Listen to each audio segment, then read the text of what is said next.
Assalamualaikum warahmatullahi wabarakatuh. Perkenalkan, nama saya Muhammad Ridwan Fahmi dengan NIM 21134128. Di video kali ini saya akan mengakhiri tugas akhir semester mata kuliah pengantar psikologi dengan dosen pengampu Dr. Eni Nuraini MSI. Yang pertama, sebutkan pengertian emosi. Emosi adalah reaksi terhadap seseorang atau kejadian. Emosi dapat ditunjukkan ketika merasa senang, marah, ataupun takut terhadap sesuatu. Bentuk-bentuk emosi. Menurut para ahli, adanya perbedaan dalam penggolongan emosi, akan tetapi ada persamaan dalam bentuk-bentuk emosi, di antaranya kebahagiaan, kesedihan, ketakutan, jijik, marah, kaget, dan emosi-emosi lainnya. Bagaimana cara memanage emosi? Memanage emosi terbagi menjadi 7. Yang pertama, hindari keadaan yang dapat memicu emosi, mengubah situasi, alihkan fokus perhatian, ubah pikiran, harus mengontrol emosi, dan bertindak positif. Yang kedua, apa yang disebut motivasi dan apa pengaruh motivasi terhadap perilaku seseorang? Motivasi adalah dorongan yang dapat menggerakkan manusia untuk melakukan tindakan, dan di dalam tindakan tersebut terdapat tujuan tertentu. Pengaruh motivasi terhadap perilaku seseorang dapat mendorong semangat seseorang dalam melakukan tindakan yang positif. Nomor 3. Sebagai seorang konselor, mengapa ilmu pengantar psikologi amat penting dalam bimbingan konseling Islam di masyarakat? Bimbingan konseling Islam sangat dibutuhkan masyarakat karena populasi yang beragam dalam sejumlah tepi, serta ciri problem manusia yang semakin luas. Peran konselor di masyarakat adalah membantu masyarakat menyelesaikan problem yang ada, seperti krisis ekonomi, dan memotivasi para pengangguran untuk lebih bersemangat dalam mencari lapangan pekerjaan. Nomor 4. Menurut Hippocrates, bahwa jenis-jenis kepribadian yang dimiliki manusia ada 4. Sebutkan dan jelaskan berikut contohnya masing-masing. Yang pertama, koleris. Kepribadian koleris sangat pantang mudah menyerah untuk mencapai posisi yang tinggi dalam hidupnya. Bisa dikatakan seseorang yang memiliki kepribadian ini memiliki karakter yang ambisius, kompetitif, dan bidang pekerjaan yang cocok untuk kepribadian ini adalah bisnis, hukum, teknologi, ataupun pemimpin. Yang kedua, melokosis. Kepribadian ini sangat diasosiasikan dengan sifat-sifat tertutup seperti introvert, privat, analisis, dan faktual dalam berkomunikasi. Orang dengan kepribadian ini cenderung pemalu dan curiga terhadap orang yang baru dikenal. Dan juga kepribadian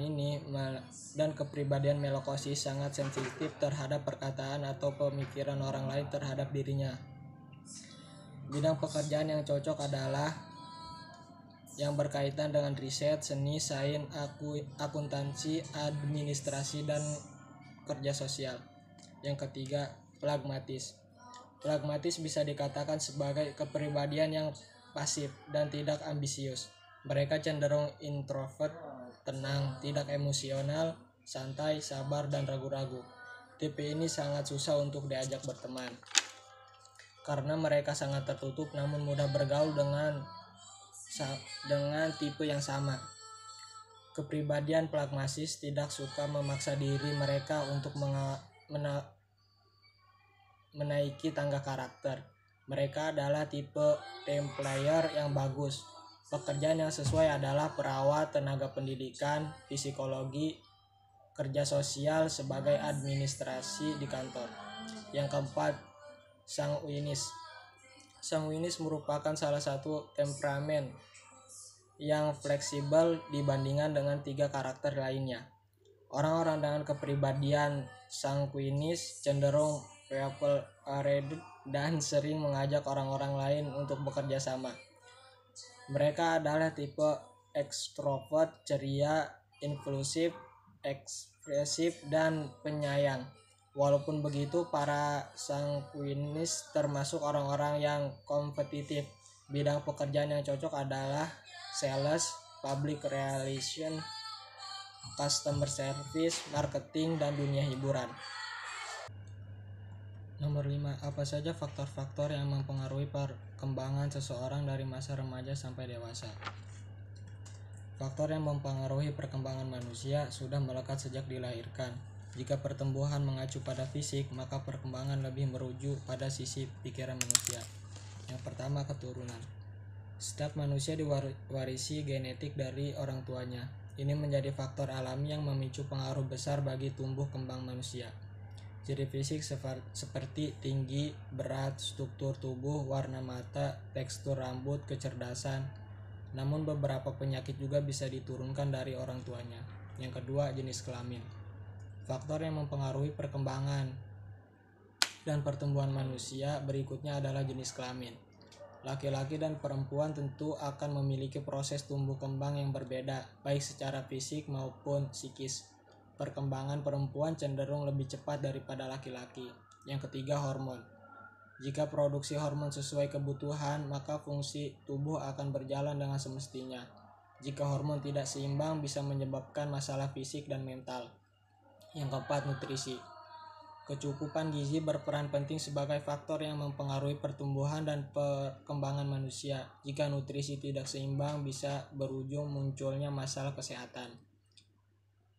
Yang kelima, aktivitas fisik. Jika seseorang memiliki aktivitas fisik yang baik, kekuatan otot dan massa tulangnya akan tumbuh dengan baik. Peran penting lainnya adalah mampu meningkatkan imun tubuh sehingga bisa melawan bakteri atau kuman dengan optimal. Yang keenam, pendidikan. Pendidikan di sekolah maupun keluarga penting dalam menunjang perkembangan seseorang. Pendidikan yang baik akan memberikan efek positif bagi mental, intelektual, emosional, dan kemampuan sosial. Yang ketujuh, lingkungan. Lingkungan juga dianggap penting sebagai faktor yang mempengaruhi perkembangan dan pertumbuhan manusia.